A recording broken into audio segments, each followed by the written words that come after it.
Hello, everyone. Welcome to our cyber training webinar. So today is our honor to have Dr. Huilin Gao to give us a talk on the topic of modeling and forecasting hurricane floods over coastal urban watersheds. So Dr. Huilin Gao is a professor in the Department of Civil and Environmental Engineering at Texas A&M University. And Dr. Gao received her PhD degree from the Princeton University, and her research is focused in remote sensing and modeling. And she has done a lot of work related to hydrologic monitoring and prediction and climate change and water resources management. And Dr. Gao is the recipient of the NSF Career Award and also the Gulf Research Program Early Career Research Fellowship from the National Academies and the Robert E. Harton Lecturer in Hydrology by the American Meteorological Society. So let's welcome Dr. Gao to give the presentation, and thank you. Thanks a lot, Jill, and thank you very much for this great opportunity for me to share some of our research, which is relevant to this cyber training for disaster management. It's interesting, yesterday, here in College Station, there was this heavy rainfall, extremely heavy rainfall, flooding, and tornado warning. I was thinking, well, this prepares my presentation very well. So that actually, with that heavy rainfall, that made me think a lot, kind of bring me back to the Hurricane Harvey a few years ago.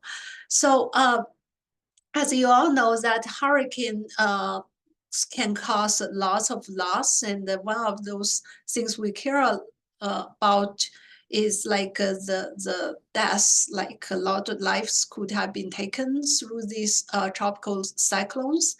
The hurricanes can, cause deaths in many different ways, but the largest cause for death is through the freshwater inland flooding. And if we look at the flooding, we think about how we manage the flood risks. If we, I'm in civil engineering department, so like if we look at this from like a structures point of view, we can mitigate the flood risk through structural measures, such as building reservoirs, created diversions, or using levees. Or there's the non-structural measures, for instance, like can we improve like flood forecasting and land use controls such that we can better manage the flood risks. So going back to Hurricane Harvey again, this is not so sure how many audience here like had the experience for Harvey a few years ago. It was a Category 4 hurricane, happened in August of 2017, cost more than 100 lives and over 120 billion damages, according to NOAA's estimation. So this figure here shows the cumulative radar measured hurricane rainfall. And if you look, typically like 1 degree is about 100 kilometers. So this is from west to east, we're talking about like 700 kilometers wide. It's huge area. And just for your information, if you check the Houston area annual precipitation, climate average is about 1,250 millimeters. And Hurricane Harvey alone, in some of the most severe regions, over the course of 4 or 5 days, has dumped rainfall more than 1,200 millimeters. So that was a lot. And what makes things could even worse in the future is if we say like Hurricane Harvey type of rainfall, if we look at the overall domain, we use 500 millimeter as the threshold. And we run a few, climate model looking at to the end of the century. This, 1% of chance of having this type of magnitude of hurricane rainfall will increase to 18%. So this is very, alerting for us. So in this talk, I'd like to use 3 studies, all through the modeling approach, to look at the structural measures and non-structural measures in terms of flood risk management. So the first one is the structural one. Particularly, we are interested in the Addicks and Barker reservoirs. We call them reservoirs. They are actually the large detention reservoirs, detention ponds. In city area, even like College Station, we see the detention ponds a lot. They are used to store water so that you can reduce the flood peak and reduce the flood damage. So particularly, we want to look at 3 factors role in terms of influencing the flood at Addicks Barker reservoirs. So the first one is urbanization. These 2 reservoirs, when they were first constructed in the 1940s, 1950s, they were way outside of the city area. They were constructed to, for protecting the city from flood damage. And over the years, the pink represents the urban area. You see this urban sprawl has, way past these regions. We all know that urban means impervious area, and that can cause early flood, timing, and larger flood peaks. And the second factor we will look at is the antecedent rainfall event. So before Harvey, there was a rainfall event which dumped more than 200 millimeters of rainfall. And this already, this is something comparable to what happened yesterday, last night, those type of rainfall. It's a lot already, and the soil is fully saturated. And so when you have a higher antecedent rainfall, the soil has less capability to hold more water, so that could exacerbate the effect from the Hurricane Harvey. The last factor we look at is the cyclone track. We know that when there's a cyclone, there's forecast every day, and the track continues changing, right? And then, this black line shows the actual Hurricane Harvey's track, but there are like all kinds of different projections. And fortunately for the city of Houston, there was a lot of rainfall in Houston area, but it could have been worse. So with this, we ask the question, to what extent will these factors affect the extreme floods around these detention reservoirs? The second and third studies are on more the non-structural measures.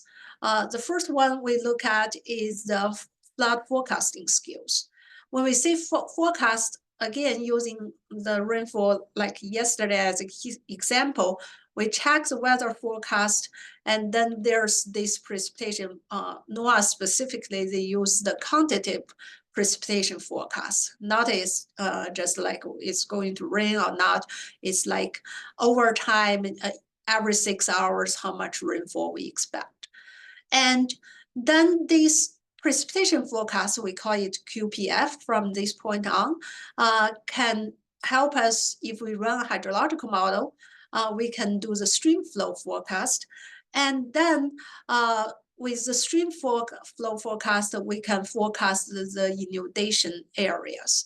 So this flood inundation, in fact, is what we care most. So if you look at NOAA's streamflow forecast centers, typically, even we have multiple days of weather forecast, the NOAA typically use only the first 24 hours as a default. Why is that? Like if we look at the weather forecast, like today is Monday, we look at to see the weather next Monday. Most of us say, okay, we don't know like whether this is going to be true or not next Monday, because as time goes on, we'll know it better, meaning that's the lead time. From now talking about next Monday, we're talking about 7-day lead time. The longer is the lead time, the less accurate is the forecast. So NOAA took the idea is that we only use the first day forecast to run this hydrological model for stream flow predictions. However, if you look at hurricanes, they can last for multiple days. So we ask the question here. We ask the question here is that what are the benefits of increasing the QPF durations, meaning this instead of using 24 hours, what if we use 72 hours? And if we do so, can we improve the flood forecasting skills during these extreme events?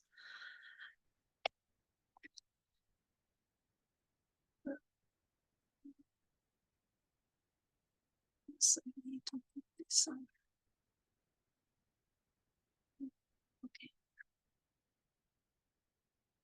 Okay, so the third study, we want to look at the role of climate change on coastal flooding. Like with hurricanes, it can induce flooding, inland, such as the fluvial flooding, the compound flooding at the coastal area. And with warming, we know that there's not only the sea level rise, but also, as I mentioned earlier, the rainfall intensity is projected to increase. So with this, we can expect more severe flooding. So to what extent will this climate change enhance the extreme rainfall and make this hurricane-induced flooding, specifically like the flooded inundation area, even worse? So these are the objectives based on these three questions. The first one, we want to look at the impact of multiple factors in the flooding around these detention reservoirs. And the second one is to evaluate the impact of the increasing QPF duration to make it longer, to see whether we can improve the flood forecasting skills. Lastly is to look at the climate change impact on this extreme flooding. So in the interest of time, I will be relatively brief with all these three studies, and feel free to ask me questions if you want to know more technical details or for more deeper discussion. So to address these objectives, we carried out 3 case studies, as I just mentioned, over the Houston area. So the first study, as I said, we want to focus on the Addicks and Barker Reservoirs. So they're contributing watersheds are Addicks and Barker watersheds. And we also included the Cypress watershed because this area is very flat. And when there's heavy flooding, that some of the flood water actually goes from Cypress to Addicks, and this can, this lead to more inflow into this Addicks reservoir. So in the second one, for the QPF forecast, we choose the Breeze Bayou. This is an area very highly urbanized, about 96% urbanization. And so this is a good top location for us to study. In fact, this was my former graduate student who was from here, suffered from Hurricane Harvey, and she worked on this topic. I said, you choose a location, and this is where she chose. And then the last one is the Clear Creek, is a coastal, watershed. And this watershed, drains into the Galveston Bay. And during Harvey, it has received more than 1,000 millimeters of rainfall and experienced a large area of inundation. So in the nutshell, these watersheds represent a large portion of the Houston metropolitan area, and from upstream all the way to the coastline. So for the first study, I want to repeat more on this study area. And we just want to focus on building up scenarios. But before building up scenarios, I want to talk about just the method we use. We relied on this hydrological model. It's called distributed hydrology soil vegetation model, which my group used a lot in Texas watersheds. For this study is about flooding. We also use it for simulating like water availability in the reservoirs, like climate change impacts on like future water availability. In short, why we choose this DHSBM? So it's open source, currently maintained by the Pacific Northwest National Lab, PNL, and is physical based and with a high spatial resolution. You can, for our group, we use it as high as 10 meter. I know there are people running it like couple meter resolution, and a high spatial and temporal resolution. This is especially good in terms of representing the urban areas because, you know, urban development does not follow DEM. That's not, you know, it's different. It's not like they don't, the urban development don't really follow like watershed boundaries. So this distributed physical-based model has an advantage. Our group also added a reservoir module to this DHSBM model a few 8 years ago. This allows us to simulate the detention ponds for this study. And just some relevant information, this model, we use parallel computing and we run it on our university's supercomputing cluster. And as all models, like the common practice as a first step is to calibrate the model.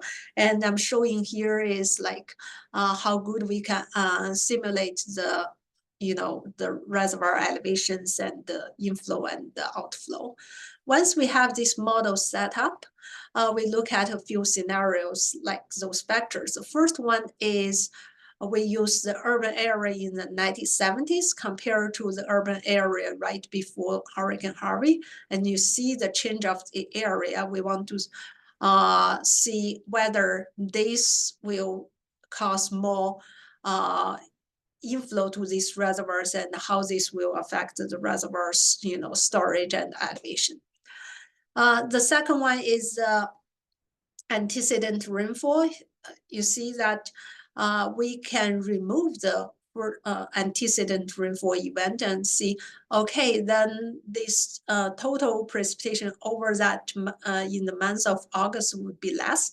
Will the flood inundation or like the reservoir water elevation be less because of this?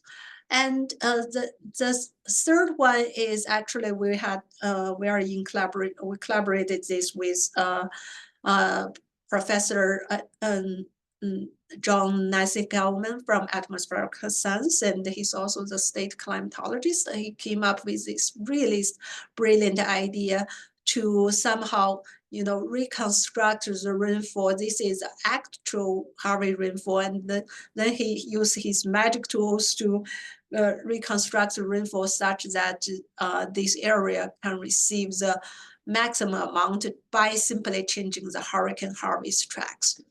And we also added one scenario is that what if there's no, transboundary this water from Cypress to watershed, if there's no over land flow, what happens? So these are the results. We are looking at the maximum hourly inflow and also the total inflow accumulated and the peak reservoir elevation at these locations and the maximum release rate. And for each variable we check, we look at the baseline, means what actually happened, versus all these different scenarios. What we found is that when it comes to urbanization or antecedent rainfall events, they only slightly change the peak inflow, not very significant at all. What deserves our attention most is the changes in the peak pool elevation, this one, under the maximum rainfall scenario. You can see that both reservoirs, the elevation could have been 1 meter higher if the hurricane tracks have been different. And for the Addicks reservoir, if there's no overflow from Cypress watershed, the water level could have been 1 meter lower. This is what we found. So, in short, what are the consequences? Under the worst scenarios, the increase in the peak flow elevation means more than 20% of inundation area in these two watersheds. And this is what we estimated. And the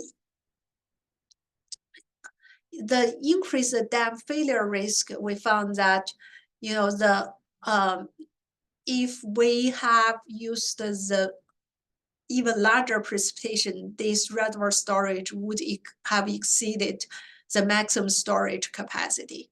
And this approach, you know, this elevation would have approached or exceed the levels at the top of the spillways. So these are the dam failure risks. We also look into the alternative is that if we change the reservoir operations a little bit, and whether we can see this, you know, flood peak would have been reduced. We found that the reservoir operation would not help too much, primarily because this event was too severe to manage. In fact, after Harvey, a lot of residents near Addicks and Barker Reservoirs, they put in a lawsuit, probably many lawsuits against the Army Corps in terms of how they are managed. And it seems like they were successful in terms of winning the lawsuit, but honestly, this is very complex, stressful situation for the Army Corps to deal with during Harvey, given, you know, these reservoirs, when they were constructed in the 50s, they were built such that definitely will prevent the city of Houston from pretty much all the flooding as much as possible, but things have changed, we all know. So these are the remarks, and I'm not going to read out much. In short, among these three factors, we see that the cyclone track and the center will affect, you know, the magnitude of the flooding at these two reservoirs the most. And in the second one, we look at the QPF duration. If we increase it, whether we can better forecast the flood. So in this one, the idea is that we want to try out the QPF duration for 72 hours. And this is like when we started this work, we communicated with NOAA, you know, River Forecast Center for the West Gulf River Forecast Center. And what they said is that they started using the 24 hours and then they switched to 72 hours, but they never, you know, really, they were not able to consistently compare. So this is something like we were hoping to be able to bring in more insights. So in this one, we continue using the DHSBM we mentioned earlier, but we also added another model into this study. Is called two-dimensional runoff inundation toolkit for operational needs. In short, it's called Triton. This is a model developed by Oak Ridge National Lab, and again, open source. High speed, this requires the use of multiple GPUs, and it has this regular mesh grids on the DEM, very high resolution, and you can use the input from like both streamflow and runoff in terms of effective rainfall. And so there are lots of advantages of this model. Our idea is that we use our DHSBM hydrological model to provide this stream flow and runoff for this treatment model so that we can simulate the actual flooded area. So this is shows our method. If you look, as I mentioned, that we start with precipitation, but you can see this is kind of like a twin experiment. Like to this left column, we start with radar-based observed precipitation. And to the right, we use the QPF. This is the precipitation forecast. And they start differently, but the processes that go through the same. We use the rainfall to drive the hydrological model to predict the stream flow, and then drive this flood inundation model to predict the inundated area. The only difference is from the precipitation part. And at each step, we use the skill scores to evaluate, the forecasting skills. For instance, if we compare these two sets of precipitations, the left, everything's considered truth, then how well, the precipitation forecast is like. And here I list a lot of variables, and these are fairly standard for, forecast skill assessment, but I'm not going to get in the details. In short, we evaluate the forecast skills of the precipitation, of the stream flow, and of the inundation area. And again, we calibrate and validate the model over the watershed. In this study, we look at 3 events. Memorial Day flood in 2015, Tax Day flood in 2016, and Hurricane Harvey flood. The reason is that these 2 flood events, it's more or less like what happened yesterday, right? And we want to look at different flood events with different durations, how we see the impacts, how much they differ. So so these are the criteria. For instance, this is called critical success index. In short, just you need to look at this line, is that the larger is the value, the better is the forecast scale.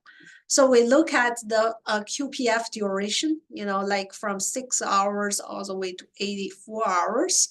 And we notice that for this Hurricane Harvey event in general, Harvey and Texas Day events, these skills in terms of the precipitation, okay, we are looking at the precipitation rate as higher than the Memorial Day flood. But overall, if you look at the duration increases, the skill decrease. This is very common. Most of our audience understand, as I give the example earlier. If I do a 7-day forecast from today on, you know that the forecast is most reliable for tomorrow, and the forecast is least reliable for like next Sunday or next Monday, right? So this is, we are looking at the forecasting skill of the precipitation rate. And so this bottom figure pretty much repeats the message at the top. I won't go into that detail. I want to talk about this figure here. So rainfall rate. The bottom one is the radar rainfall rate. The X, and the Y is the forecast rate. And we can tell that the actual rain rate seems to be much higher than the forecast rate. Or alternatively, we can say that the forecast is tend to, unable to estimate to reflect the extreme values. Again, like yesterday, there were some moments the rain rate was so high. Those type of extreme rain rates is very hard to be captured by the precipitation forecast. So what are the benefits of this forecast if we go for a longer duration? The benefits come from if we look at the rainfall totals. If we look at the forecast total, and as we increase the duration, for instance, to 72 hours, and we will see, in general, this total rainfall forecast when you go for 72 hours for events like Texas Day, which lasted for 24 hours, and Hurricane Harvey lasted for over 4 days, they can actually predict the total better. So what's the message here is that precipitation forecast is unlikely to capture very good, rain rate. They tend to underestimate. But for the total amount, if we increase the duration, we have improved skills. And what does this mean to the flood inundation?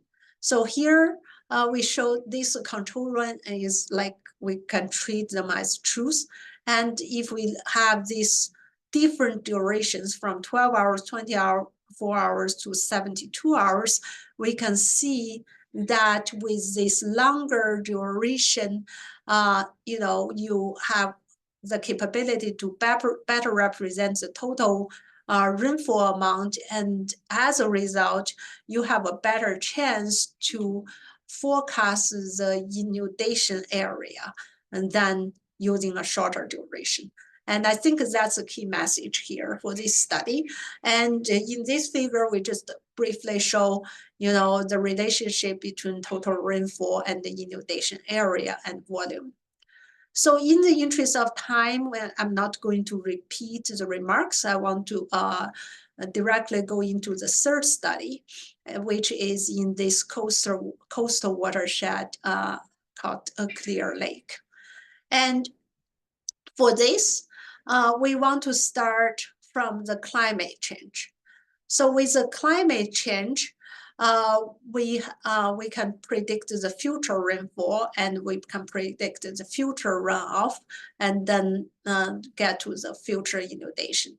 With the climate change, there's also sea level rise. We also want to add this into the picture to see if we compare these two, how much, this sea level rise, compound flooding will, affect the inundation.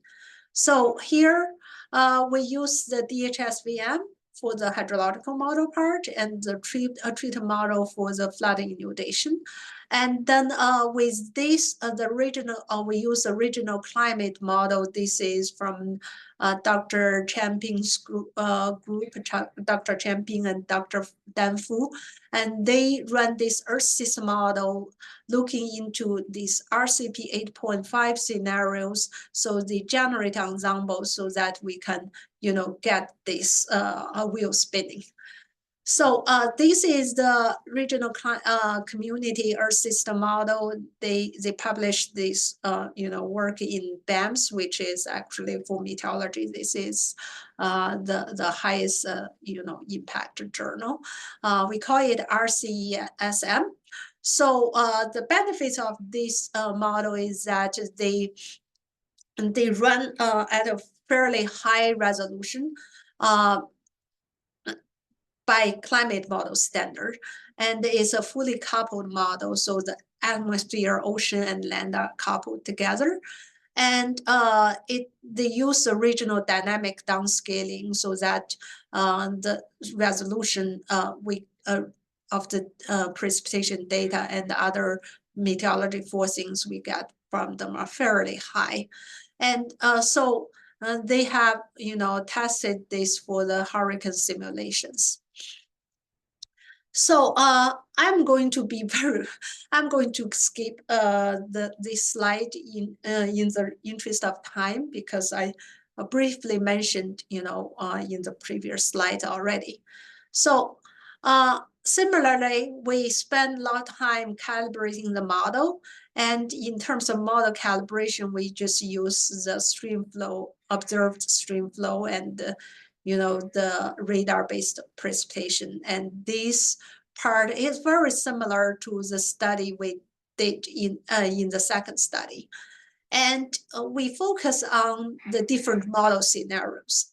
Here, the scenarios are, like Dr. Chen and Dr. Fu, they run 7 simulations for 2017 Hurricane Harvey event and the 2050s and 2090s respectively. And what's the difference is that 2017, they use the real Hurricane Harvey condition, and 2015, the boundary conditions and the initial conditions are under climate change, the same for 2090. So in this way, this is how they set up. We focus on the worst, scenario, that's the RCP 8.5. And then we feed this precipitation and other like temperature, all those data into our hydrological and the flood inundation models to project future floods. So here, I want to talk about just the calibration results. In short, we look at the stream flow, and also we look at, for locations where there's USGS gauges, we want to look at the flood inundation depths, whether we can perform well. And then similarly, this is the, calibration and of this to show the simulated inundation depths in this watershed. And this and the next slides are about the final results. And if we look at this, we again, for each period, we run 7 simulations, and we look at the rainfall. And with the Hurricane Harvey rainfall in the 50s and in the 90s, we can see with the warming that there's much larger total rainfall. One easy way to understand this is with warming, the atmosphere has a larger capability to hold more, water vapor. And when they reach to the point precipitation occurs, more of this water vapor turns into rainfall, and that's why we have larger total precipitation. And then if we translate this into the flood inundation, here we show the maximum inundation depths, and the inundation duration is like this location is going to be covered by flood for how many hours. This is a baseline. This is for the Hurricane Harvey event. And then we look at under those future scenarios, how these inundation depths and the inundation duration will change. And here we look at the watershed as a whole. We can see the inundation extent will increase from like by 11 or 20%. This is inundation extent for the whole watershed, and we also look at the urban area, the increase of on the inundated area. And similarly, we look at the relationship between the inundation extent and the total amount of rainfall. And we look at under future scenarios, if we take the difference, how much flood depths will change, and how much the inundation inundation duration will change. So, and lastly, we look at the impact from the sea level rise. And we take by comparing like with and without the sea level rise, what we see is that, the duration will be more affected. The inundation depth is less affected. In general, the sea level rise has a relatively smaller impact, which makes sense because sea level rise is more gradual, smaller amount as compared to the future hurricanes for which the changes are much more dramatic. Okay, so we say these changes from sea level rise are not, as significant as those from the rainfall rate and the total amount. We are not saying that they don't matter. So if we look at the water surface elevation at these four gauges here, and we look at these gauges here, we notice that the sea level rise did make the difference to the flood peaks when the flood magnitude is smaller.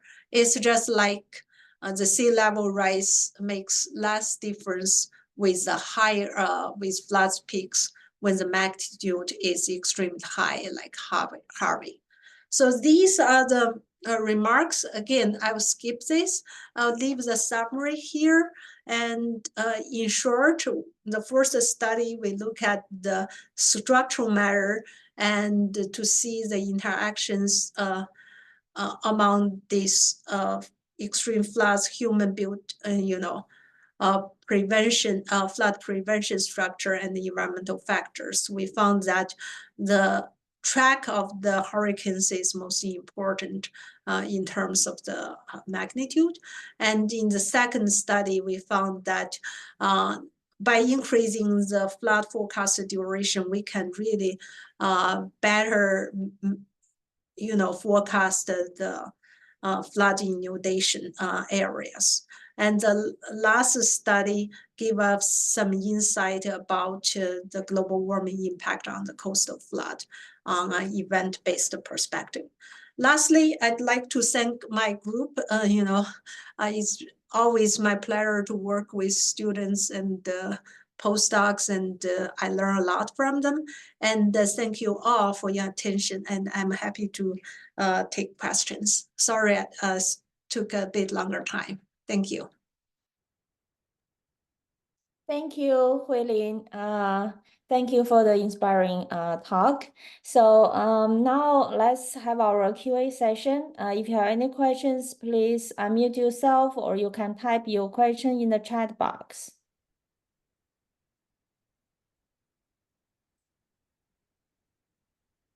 Okay, let me check.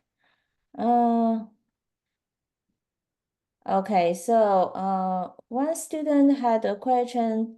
So I have learned a lot on the flood prediction modeling and the study on extending the QPF period is very interesting. I was wondering if you could elaborate more on the relative bias of different QPF durations on different metrics. So are you suggested with the example in the presentation, or may think shorter period would give more accurate predictions? So could you please give some intuitions on why longer periods actually give a better overall prediction and possibly other metrics? Shouldn't shorter period give data with higher granularity? Also, I would appreciate if you could briefly talk about the role of high-performance computer or cyber infrastructure in this study. So there are many actually questions. Thank you. Actually, Jikun, these are great questions, and this is one of the things, as I said earlier, if you want to tap in the details, I'm here. So let me talk about, the QPFs. It's a great question. As I showed earlier, that we all know, like if I have a shorter duration, then I have better predictions. In reality, when they work, how this works is that they release a prediction every 6 hours. So you always use the latest prediction to, initialize your model. Use your current simulation to finish here and save as an initial condition, and then use the latest forecast to bring in. The reason, from precipitation's point of view, if you look on average, the 6-hour, precipitation scales, if you look at, like, say, 10 days, look at every 6 hours versus every 72 hours, of course, the 6 hours better. What difference is here, we are talking about the flood forecasting. What the River Forecast Center do, let me see, I don't know. I mentioned earlier, they use this 24-hour forecast. And the tricky part is, it's interesting how they did it, is they adopt the precipitation forecast for the first 24 hours. And after that 24 hours, they assume there's no precipitation in their hydrological model. So if you do, but their forecast is for 5 days. So meaning that they will run this model for 5 days, but they will only use the forecast precipitation for 24 hours.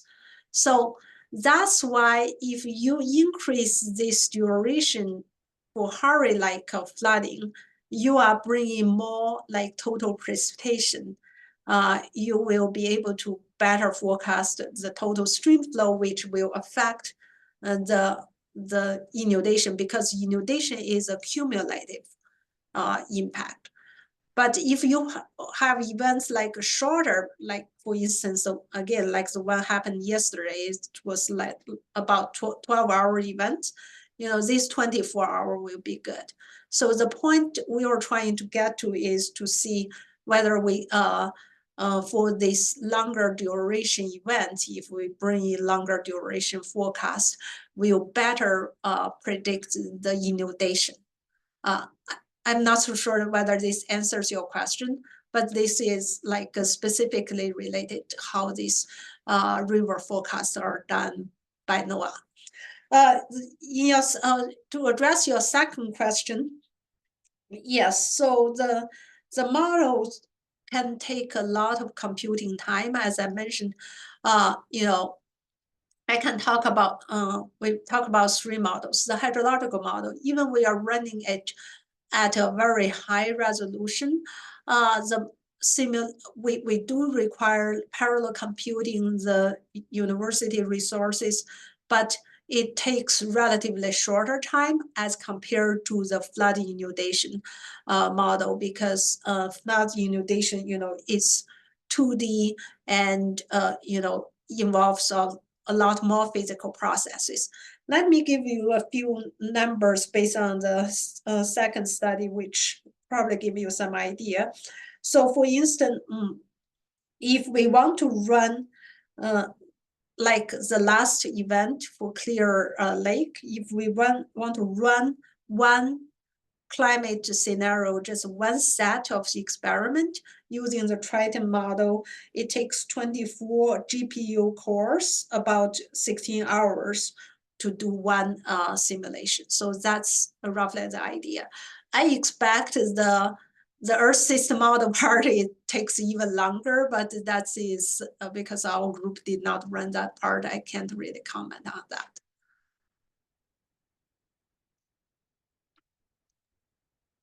Okay, thank you, Huilin. We got another question. So is this model applicable to other areas, such as some inland areas or other flooding events apart from the Harvey? Yes, definitely.